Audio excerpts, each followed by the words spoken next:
Bien, buenos días. Quisiera, en primer lugar, sumarme al reconocimiento de las personas que nos han precedido, personal docente investigador y administración y servicios, estudiantes, con una mención especial al creador de este INEF, que nos continúa inspirando, don José María Cajigal. Quisiera igualmente hacer una mención especial a la doctora Benilde Vázquez y la profesora Elida Alfaro, pioneras en el estudio de las mujeres y el deporte en esta casa y en España. Agradecer también al catedrático Jesús Martínez del Castillo su invitación para participar en este foro del 50 aniversario INEF. Tuve la inmensa suerte de tenerle como profesor y continúa siendo para mí cada día un referente como profesional y como persona.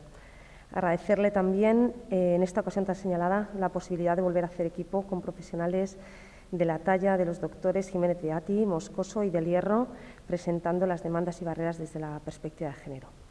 Este análisis se realizará desde dos perspectivas teóricas. La primera es la de las teorías feministas de la diferencia. Especialistas de referencia en el área, como Vázquez, Puig i Soler, Martínez del Castillo y Fastin, concretan que este enfoque, sin olvidar situaciones de desigualdad, permiten analizar específicamente lo que las mujeres aportan al deporte.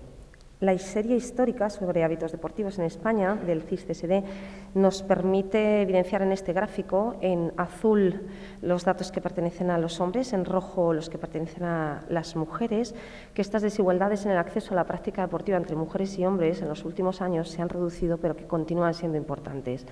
Un 31% de mujeres practicantes frente al 49%. Pero que las mujeres practican menos deporte que los hombres es una verdad a medias.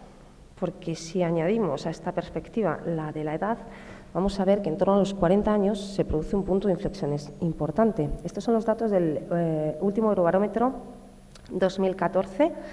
En color más oscuro, tanto en azul como en rojo, tenemos los datos pertenecientes a España, en color un poco más claro, los de la Unión Europea, y vemos, como les indicaba, que a partir de los 40 años más mujeres practican deporte que los hombres.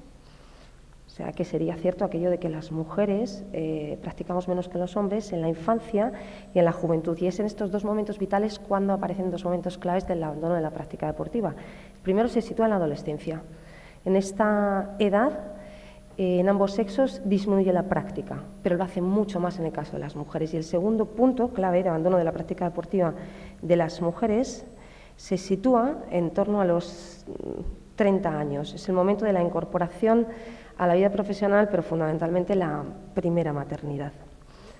¿Cuáles son las razones que podrían explicar estos fenómenos?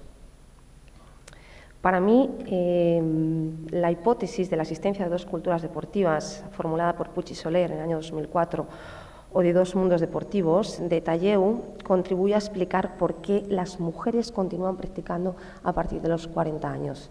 Si nos vamos al modelo de práctica, en la que se marcan la mayoría de los hombres, no todos los hombres, porque ahora mismo en esto de los géneros, si es el masculino y el femenino, pues el proceso de individualización del género pues ha hecho que se diversifiquen muchísimo los comportamientos. Ya no hablamos de hombre y mujer, sino de hombres y mujeres. Pero es cierto que la mayoría de los hombres se enmarcan dentro de un modelo rendimiento.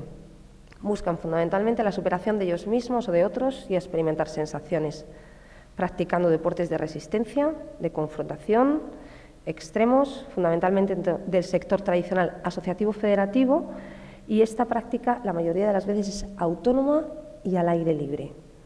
Por lo tanto, a partir de los 40 años, para la mayoría de los hombres o gran parte de los hombres, el deporte parece constituir el elemento o el punto donde evidenciar esa pérdida de capacidades asociadas al envejecimiento. Por el contrario, la mayoría de las mujeres presentan un modelo de práctica wellness. Sus motivaciones están centradas fundamentalmente en mantener o mejorar su salud y bienestar mediante la práctica de diferentes formas de ejercicio físico, fitness, wellness y actividades con énfasis en la expresión corporal. Estamos hablando de pilates, gimnasia, mantenimiento, danza. La mayoría practican bajo dirección profesional y en instalaciones deportivas a cubierto. Quizás por estas razones, o porque la oferta que principalmente, el sector que principalmente ha impulsado esta oferta ha sido el sector privado comercial, la mayoría de las mujeres que practican lo hacen dentro del sector privado. Bien, llegados a este punto, cabe plantearse que, tal y como afirma la doctora Cari Fastin, el sistema deportivo en la actualidad continúa siendo un sistema dominado por, centrado en y orientado a los hombres. Por lo tanto, encontramos que en un sistema deportivo patriarcal están conviviendo dos culturas deportivas muy diferentes, la masculina y la femenina. Y esto parece que no solo presenta desventajas para las mujeres, sino también para los hombres a partir de los 40 años. Quizás es por ello que sería interesante, o consideramos de interés, mirar hacia aquella diferente manera que están planteándose o viviendo el deporte la mayoría de las mujeres. Por ello decidimos, en el año 2010, plantear un proyecto I+D+I, necesidades, barreras e innovaciones en la oferta deportiva para las mujeres adultas en España. Tienen este informe completo en la página web de Mundo y Deporte y también en la página web de Valgo, entre otros. Y bueno, las razones que nos movieron a presentar este I+D, en primer lugar, era porque las personas adultas son un grupo muy numeroso en España. Una de cada dos personas en España ahora mismo está entre los 30 y los 64 años, debido al baby boom que se produjo en España durante los años 50, 60, 70. Este es un grupo escasamente estudiado. Tenemos un problema de envejecimiento poblacional. La vejez es además territorio de las mujeres porque tenemos una expectativa de vida mucho mayor.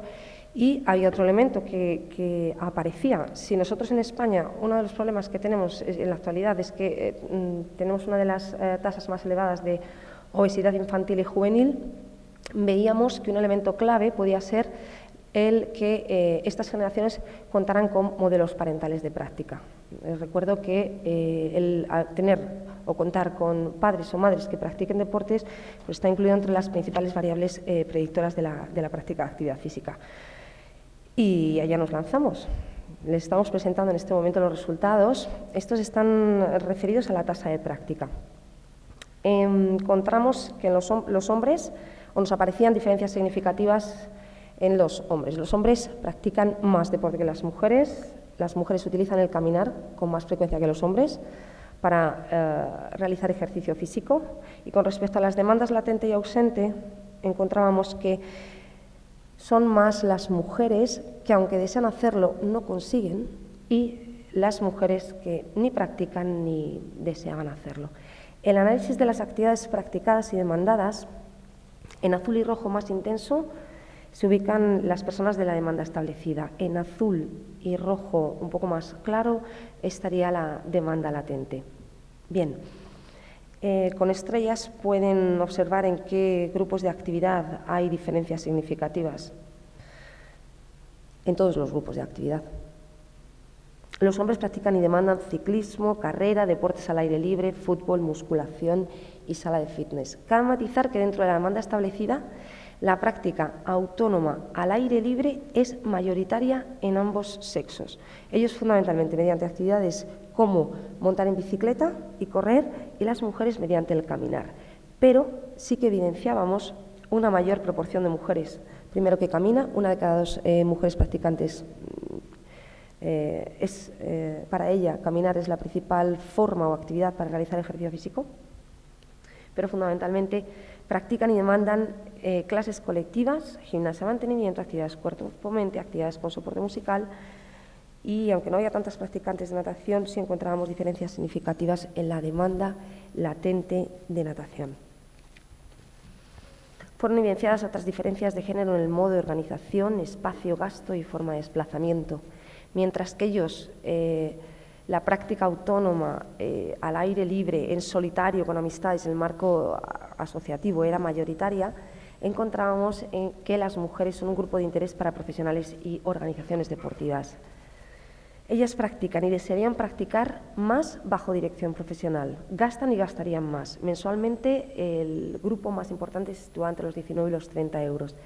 Para ellas es clave la proximidad al espacio de práctica. Y aunque las organizaciones más utilizadas son las privadas comerciales del sector fitness-wellness, las organizaciones más solicitadas eran las públicas municipales. Me hago eco en este sentido de las ideas expresadas por los compañeros que me han precedido, de la responsabilidad que tenemos de las administraciones públicas de hacernos eco de esas demandas. Bien, este grupo de la demanda latente para nosotros resultaba ser muy interesante.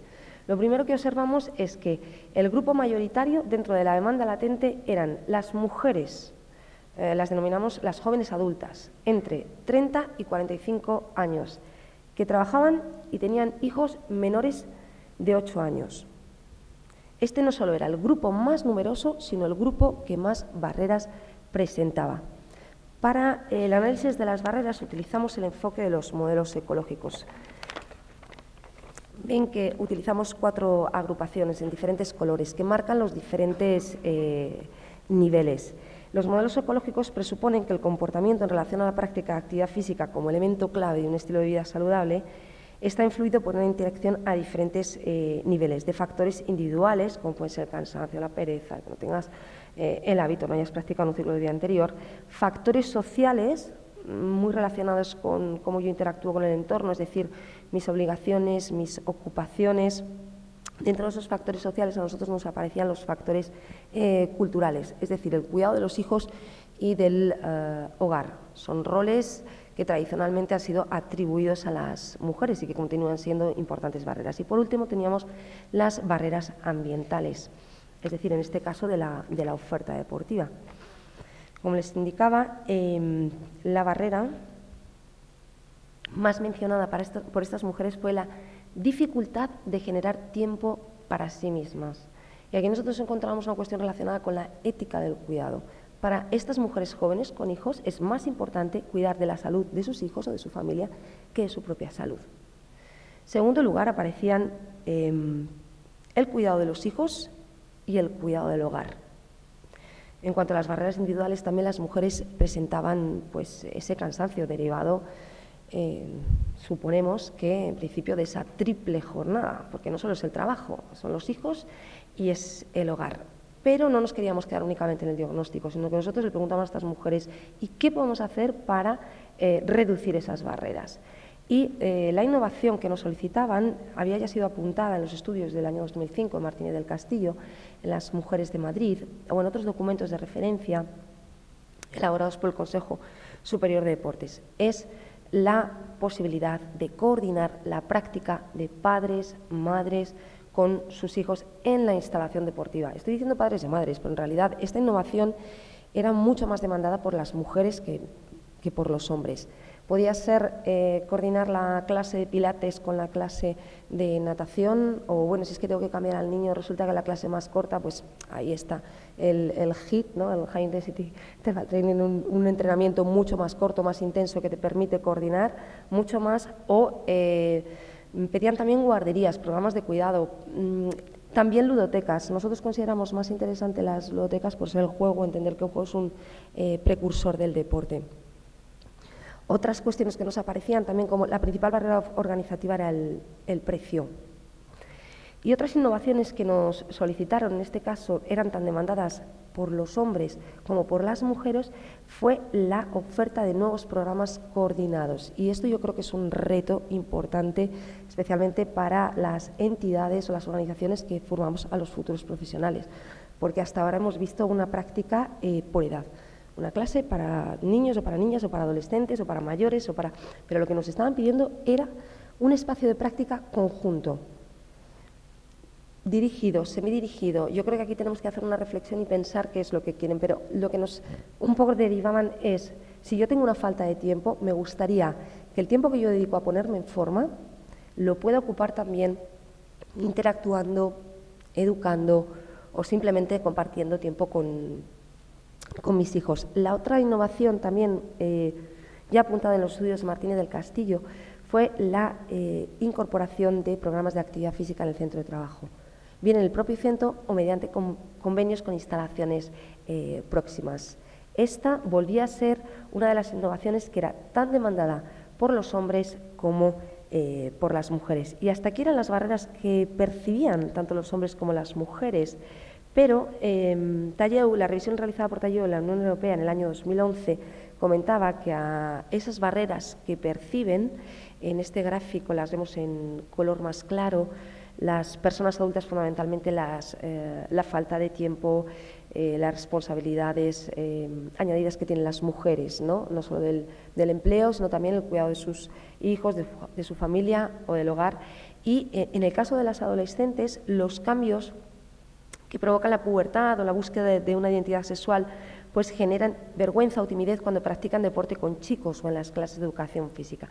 Estas son dos barreras que perciben las personas que practican, pero hay otras que no están tan claras o que no perciben tan claramente. La primera es los escasos modelos femeninos en los medios de comunicación.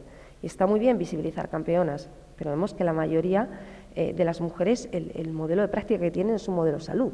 Con lo cual, los estudios de Sánchez o Moscoso sobre la juventud hacían hincapié sobre la importancia de que fueran modelos realistas de práctica, que además se utilizan las nuevas tecnologías para difundirlo. Entonces, tenemos que pensar no solo poner muchas campeonas, sino ver cuáles son los modelos que nosotros ofrecemos. El menor apoyo social en el entorno familiar y de amistades. Por otro lado, la oferta que normalmente tienen las mujeres es de peor calidad y accesibilidad. Tanto las actividades como los espacios, así como los contenidos de educación física, responden en menor medida a los intereses y demandas de las mujeres y las niñas.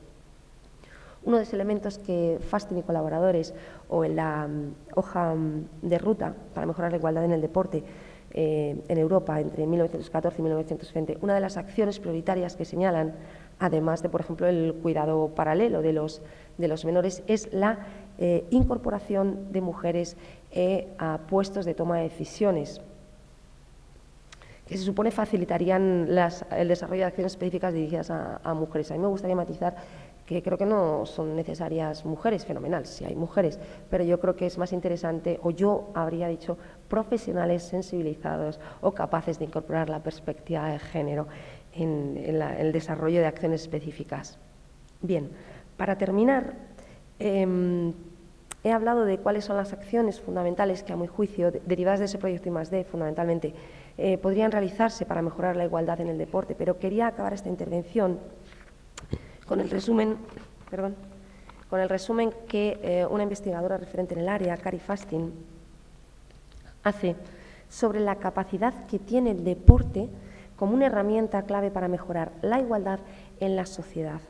Esta investigadora dice que a los beneficios fisiológicos ampliamente conocidos se añaden otros psicosociales. A nivel individual, el deporte puede mejorar competencias personales y sociales, como la autoconfianza, la autodisciplina, la conciencia corporal, la gestión emocional, el respeto, el saber hacer equipo, el cuestionarse las reglas, el aprender a ganar, a perder.